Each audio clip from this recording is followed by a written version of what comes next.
बहुत बड़ी खबर आ रही है दिल्ली से। क्या दिल्ली में लगने वाला है राष्ट्रपति शासन? ये अफवाह है या सच्चाई? आज हम इसके बारे में बात करेंगे और इसके साथ साथ बात करेंगे राष्ट्रपति शासन से संबंधित संवैधानिक प्रावधानों की। कैसे लगाया जाता है राष्ट्रपति शासन, कौन लगाता है राष्ट्रपति शासन और किन किन ग्राउंड्स पर राष्ट्रपति शासन लगाया जा सकता है। नमस्कार साथियों, मेरा नाम है हिमांशु रावत और मैं हूं आपकी परीक्षाओं का साथी। तो जैसा कि मैंने आपको बताया कि आज सुबह से चर्चा हो रही है कि दिल्ली में लगाया जा सकता है राष्ट्रपति शासन। तो कितनी सच्चाई है इस चर्चा में, कितनी सच्चाई है इस खबर में, और ऐसा क्यों कहा जा रहा है? ऐसी क्या परिस्थितियां बनी हैं जिन परिस्थितियों के कारण पूरा का पूरा मीडिया सुबह से लेकर अभी तक केवल एक बात कर रहा है, क्या दिल्ली में लगेगा राष्ट्रपति शासन और क्या राजनीतिक मायने हैं इस राष्ट्रपति शासन के या फिर इस अफवाह के, अगर ये सच्चाई नहीं है तो चलिए एक एक करके देखते हैं इस घटनाक्रम को, क्या कारण है। तो जैसा कि मैंने आपको बताया कि सुबह से लेकर भारतीय मीडिया में ये चर्चाएं गर्म हैं कि दिल्ली में राष्ट्रपति शासन लगाया जा सकता है, चाहे वो आपका आज तक हो, चाहे आपका जी न्यूज़ हो, और अब तक अगर हम बात करें तो लगभग आपके सारे न्यूज़ चैनल में ये चर्चाएं हो रही हैं। अगर हम ट्विटर की बात करें तो ये न्यूज़ ट्रेंडिंग है।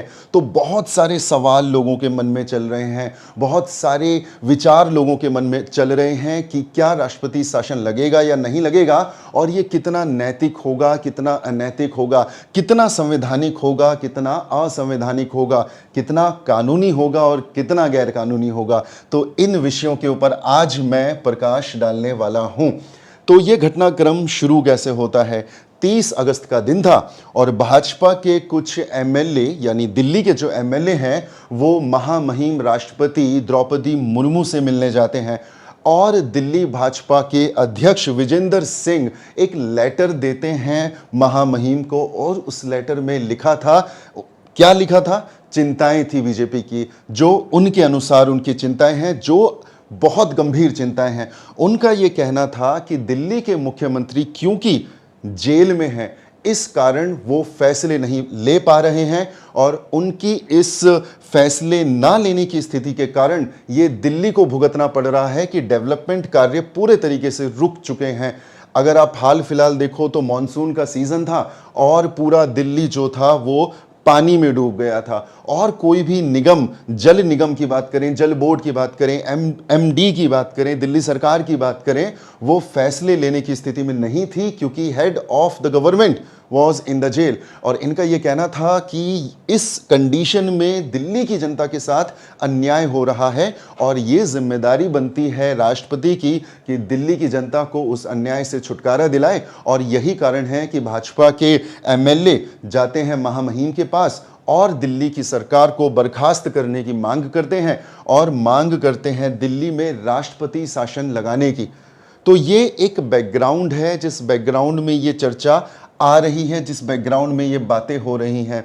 अगर हम वर्तमान में दिल्ली की स्थिति की बात करें, इस पूरे मामले की बात करें, तो दिल्ली में टोटल नंबर ऑफ सीट्स जो विधानसभा की हैं वो हैं 70, और हाल फिलहाल जो इलेक्शन हुए जिसकी वजह से आम आदमी पार्टी सत्ता में है, उसमें आम आदमी पार्टी को मिलती हैं 60 सीटें और भाजपा को मिलती हैं टोटल 7 सीटें। इसके अलावा अगर हम कांग्रेस की बात करें तो कांग्रेस यहां पर लेके आती है 1 सीट और वर्तमान में लगभग 2 सीटें वैकेंट चल रही हैं। तो अगर हम संवैधानिक नजरिए से देखें तो दिल्ली पर पूरे तरीके से एक सेफ कंडीशन पर आम आदमी पार्टी आपको बैठी हुई दिखाई देती है, क्योंकि उसके पास पूर्ण बहुमत है। पूर्ण बहुमत का मतलब कि 70 सीटें अगर दिल्ली में हैं तो आपको बहुमत के लिए 35 सीटें चाहिए होती हैं, और अगर हम आम आदमी पार्टी की बात करें तो वो 60 सीटें लाकर एक कंफर्टेबल सिचुएशन में, कंडीशन में बैठी है।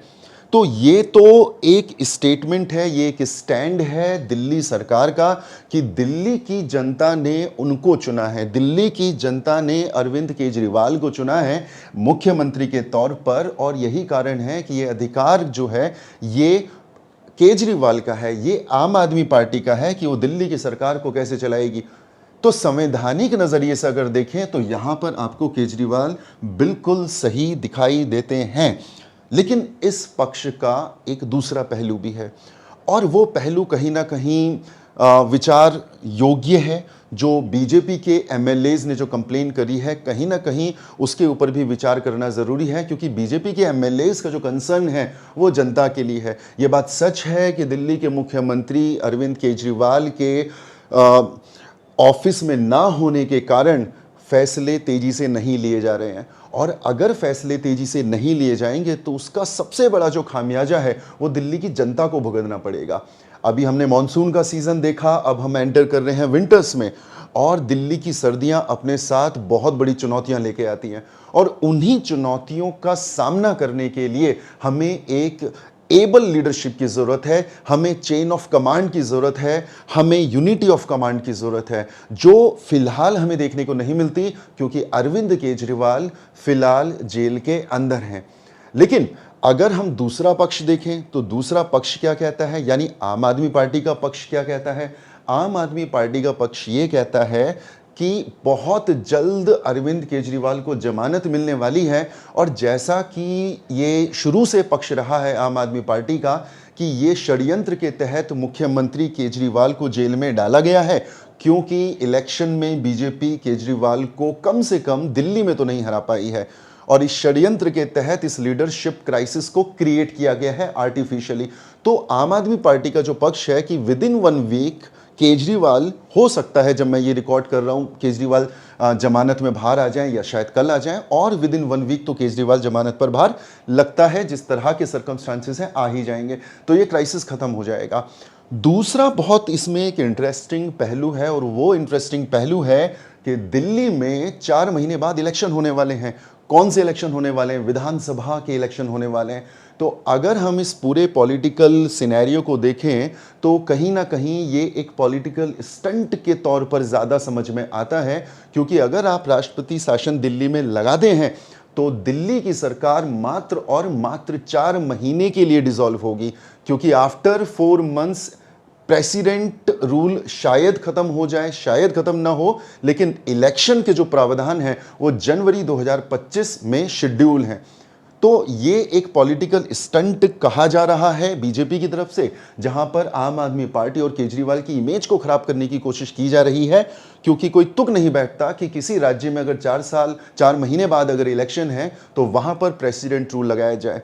तो ये तो पूरा पॉलिटिकल एक डिस्कशंस चल रहे हैं, गॉसिपिंग्स चल रही हैं, मैनिपुलेशंस चल रहे हैं। इसके अलावा अगर हम कॉन्स्टिट्यूशन की बात करें, अगर हम संविधान की बात करें, जो हमारे लिए और आपके लिए ज़्यादा महत्वपूर्ण है, तो क्या कहता है भारत का संविधान इस बारे में? तो भारत का संविधान बात करता है इमरजेंसी की। भारत का संविधान 3 प्रकार की इमरजेंसीज की बात करता है। पहला है अंडर आर्टिकल 352, दूसरा आता है आर्टिकल 356, और फिर आता है आपका आर्टिकल 360। अगर मैं आर्टिकल 352 की बात करूं तो ये डील करता है नेशनल इमरजेंसी से, अगर मैं आर्टिकल 360 की बात करूं तो ये डील करता है फाइनेंशियल इमरजेंसी से, और आज का जो मुद्दा है दैट इज आर्टिकल 356 जो डील करता है प्रेसिडेंट रूल से। आप याद रखिएगा इस बात को कि प्रेसिडेंट रूल को हम स्टेट इमरजेंसी के नाम से भी जानते हैं, और प्रेसिडेंट रूल का एक अन्य नाम है जिसको हम जानते हैं कॉन्स्टिट्यूशनल इमरजेंसी के नाम से भी। तो जिस मुद्दे की हम बात कर रहे हैं आपके एग्जाम के लिए, वो मुद्दा आर्टिकल 356 है। तो क्या कहते हैं आर्टिकल 356? आर्टिकल 356, जैसे कि मैंने आपको बताया, it is also known as state emergency and it is also known as constitutional emergency, right? It is also known as constitutional emergency. संवैधानिक आपातकाल भी इसे कहा जाता है। किन ग्राउंड्स पर लगता है? तो सबसे पहले आपको समझना पड़ेगा, इससे एक आर्टिकल पहले, दैट इज आर्टिकल 355, ये क्या कहता है? ये कहता है कि सेंटर यानी केंद्र सरकार की जिम्मेदारी होगी राज्य सरकार को बचाना। किस चीज से बचाना? अगर कोई एक्सटर्नल एग्रेशन होता है तो उस एग्रेशन से राज्य सरकार को बचाएगी। कौन सी सरकार? केंद्र सरकार। अगर इंटरनल डिस्टर्बेंस होता है तो कौन बचाएगा? केंद्र सरकार, राज्य सरकार को। और अगर ऐसा लगता है कि स्टेट गवर्नमेंट जो है वो संविधान के हिसाब से नहीं चल रही है, तो उसको भी डील करने का जो अधिकार होगा वो अधिकार होगा केंद्र सरकार के पास। तो आर्टिकल 355 जो है वो केंद्र सरकार की ड्यूटीज के बारे में, उसके कर्तव्यों के बारे में बात करता है। और फिर आते हैं आर्टिकल 356 में, और आर्टिकल 356 ये क्लियरली कहता है कि प्रेसिडेंट अगर चाहे तो वो प्रोक्लेम कर सकता है स्टेट इमरजेंसी को, यानी कि किसी प्रेसिडेंट रूल को, किसी स्टेट में प्रेसिडेंट रूल को अगर उसे लगता है कि उस स्टेट में कॉन्स्टिट्यूशनल मशीनरी सही तरीके से काम नहीं कर रही है, और उसका ये जो लगना है, उसका ये जो कंसल्टेशन है, उसको जो ये फील होगा या जो एविडेंस होंगे, वो होंगे किसके कहने पर? गवर्नर के कहने पर या फिर गवर्नर के ना कहने पर। सो this is important for your pre exam कि राष्ट्रपति जो प्रोक्लेमेशन करता है इमरजेंसी के लिए, वो प्रोक्लेमेशन विद और विदाउट गवर्नर्स रिकमेंडेशन भी किए जा सकते हैं। यानी अगर उस राज्य का गवर्नर एक रिपोर्ट राष्ट्रपति को भेजता है और उनसे ये कहता है कि आपको इमरजेंसी लगानी है, तो राष्ट्रपति लगा सकता है। लेकिन अगर इस तरह की कोई रिपोर्ट नहीं भी भेजी जाती तो भी राष्ट्रपति प्रोक्लेम कर सकता है इमरजेंसी को, right? So this is important. Article 365 में भी सेम प्रोविजन आपको देखने को मिलते हैं, लेकिन यहां पे थोड़ा सा चीजें अलग हो जाती हैं। आर्टिकल 365 क्या कहता है? आर्टिकल 365 कहता है कि प्रेसिडेंट लगा सकता है स्टेट इमरजेंसी अगर स्टेट केंद्र की बातों को नहीं मानता, राइट? जैसे अगर केंद्र सरकार ने कोई सेंट्रल पॉलिसी बनाई है, कोई स्कीम बनाया है, कोई प्रोग्राम बनाया है और राज्य सरकार उसे इंप्लीमेंट नहीं कर रही है, केंद्र सरकार के डायरेक्शंस का पालन नहीं कर रही है, तो आर्टिकल 365 का इस्तेमाल करते हुए प्रेसिडेंट लगा सकता है प्रेसिडेंट रूल। तो प्रेसिडेंट रूल आपको एक नहीं बल्कि दो आर्टिकल्स में देखने को मिलते हैं, आर्टिकल 356 एंड आर्टिकल 365, लेकिन दोनों में ग्राउंड्स डिफरेंट होते हैं, राइट? आई होप आपको ये टॉपिक बहुत अच्छे से समझ में आ रहा है। हमने करंट अफेयर्स को कनेक्ट कर दिया है आपके स्टैटिक पोर्शन से, because this is more important. Politics is important but our exam is more important. तो ठीक है, अगर एक बार आपने लगा दिया प्रेसिडेंट रूल, तो क्या वो प्रेसिडेंट रूल तब तक रहेगा जब तक प्रेसिडेंट चाहता है? Answer is no. अगर आपने प्रेसिडेंट रूल लगा दिया, you need the approval from the parliament. आपको पार्लियामेंट से अप्रूव करवाना जरूरी है। कब करवाना जरूरी है? Within 2 months of such issue. 2 महीने के अंदर, यानी जिस डेट को आपने इमरजेंसी प्रोक्लेम किया, प्रेसिडेंट रूल प्रोक्लेम किया, उस डेट के 2 महीने के अंदर you need the approval from the parliament. Parliament approval का मतलब है approval from the Lok Sabha and approval from the Rajya Sabha. और ये जो अप्रूवल आएगा, ये अप्रूवल आएगा सिंपल मेजोरिटी से। This is important for your exam, याद रखना है आपको। लोकसभा जब प्रोक्लेमेशन को अप्रूव करेगी तो उसके लिए उसे सिंपल मेजोरिटी की आवश्यकता है, और जब उस प्रोक्लेमेशन को राज्यसभा अप्रूव करेगी तो उसके लिए भी उसे सिंपल मेजोरिटी की आवश्यकता है। नीचे आप कमेंट बॉक्स में मुझे बताएंगे what is the difference between simple majority and special majority. और अगर आपको इसका जवाब नहीं पता तो आप नीचे मुझसे सवाल पूछेंगे, आप नीचे कमेंट बॉक्स में मुझसे इंटरेक्ट करेंगे, एंड आई प्रॉमिस यू मैं अगला वीडियो केवल और केवल मेजोरिटी के ऊपर बनाऊंगा अगर आपको नहीं आता है तो। ड्यूरेशन क्या है? ड्यूरेशन क्या है किस चीज की? जो प्रोक्लेमेशन ऑफ इमरजेंसी है। सो ड्यूरेशन इज 6 months, ठीक है। However it can be extended for a maximum period of 3 years। This is important. जो इमरजेंसी प्रेसिडेंट रूल की अभी हम बात कर रहे हैं, प्रेसिडेंट रूल को आप लगाएंगे 6 महीनों के लिए, और इसको मैक्सिमम 3 सालों के लिए आप क्या कर सकते हैं? एक्सटेंड कर सकते हैं। लेकिन उसके लिए भी आपको क्या चाहिए होगा? पार्लियामेंट का अप्रूवल चाहिए होगा। यानी आपने इमरजेंसी लगाई 6 महीने के लिए, उसके बाद फिर से आप उसे पार्लियामेंट के पास लेके आएंगे और पार्लियामेंट उसे सिंपल मेजोरिटी से अप्रूव करेगा, और फिर ये अगले 6 महीने के लिए एक्सटेंड होगा, फिर इसे अप्रूव किया जाएगा, फिर ये अगले 6 महीने के लिए एक्सटेंड होगा, और इस तरीके से the maximum period would be 3 years। 3 साल से ज्यादा आप इसे एक्सटेंड नहीं कर सकते। आपके एग्जाम के लिए इंपॉर्टेंट है। इसके बाद इसमें कुछ आपको डेवलपमेंट्स देखने को मिलते हैं, कॉन्स्टिट्यूशनल अमेंडमेंट्स देखने को मिलते हैं, जिसमें सबसे इंपॉर्टेंट है 44th amendment. Beyond 1 year the president's rules can be extended by 6 months a time only if following conditions are met. अब देखो, एक तरफ हमने समझा कि 6 महीने के लिए आप लगाएंगे प्रेसिडेंट रूल, उसके बाद फिर अगर आप उसे एक्सटेंड करना चाहते हैं तो अगले 6 महीने के लिए लगाएंगे, फिर एक्सटेंड करना चाहते हैं तो फिर अगले 6 महीने के लिए लगाएंगे, फिर करेंगे तो फिर करेंगे, और ये आप सिलसिला तब तक जारी रख सकते हैं जब तक 3 साल का समय ना हो जाए। बट 44th अमेंडमेंट एक्ट आता है और 44th अमेंडमेंट एक्ट ये कहता है कि आपने इमरजेंसी लगाई 6 महीने के लिए, नो इशू, फिर आप इमरजेंसी लगाओ 6 महीने के लिए, नो इशू, लेकिन अगर 1 साल के लिए इमरजेंसी लग चुकी है और आप उसे एक्सटेंड करना चाहते हैं 1 साल से ज्यादा समय के लिए, right, for a period of more than 1 year, तो फिर उसके लिए आपको क्या करना पड़ेगा?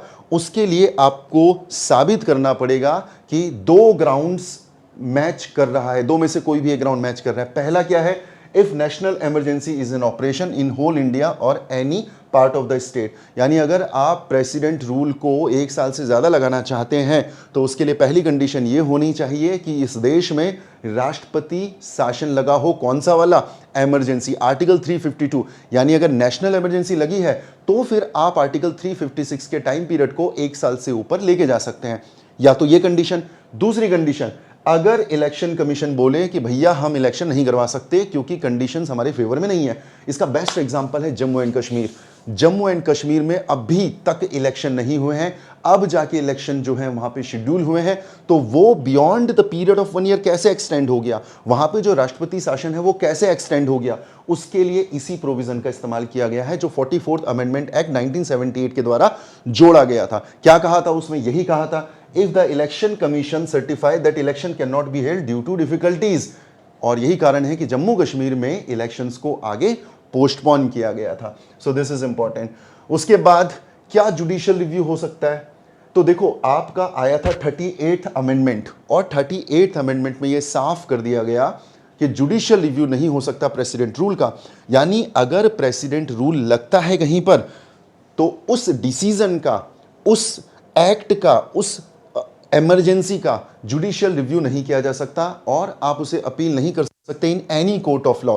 So this was the 38th amendment. लेकिन फिर आता है 44th अमेंडमेंट एक्ट 1978 और यहां पर इस प्रोविजन को खत्म कर दिया जाता है। तो अगर मैं करंट सिनेरियो की बात करूं तो प्रेसिडेंट रूल का जुडिशियल रिव्यू किया जा सकता है। और यह डिसीजन एक माइलस्टोन डिसीजन था जो आया था उत्तराखंड से।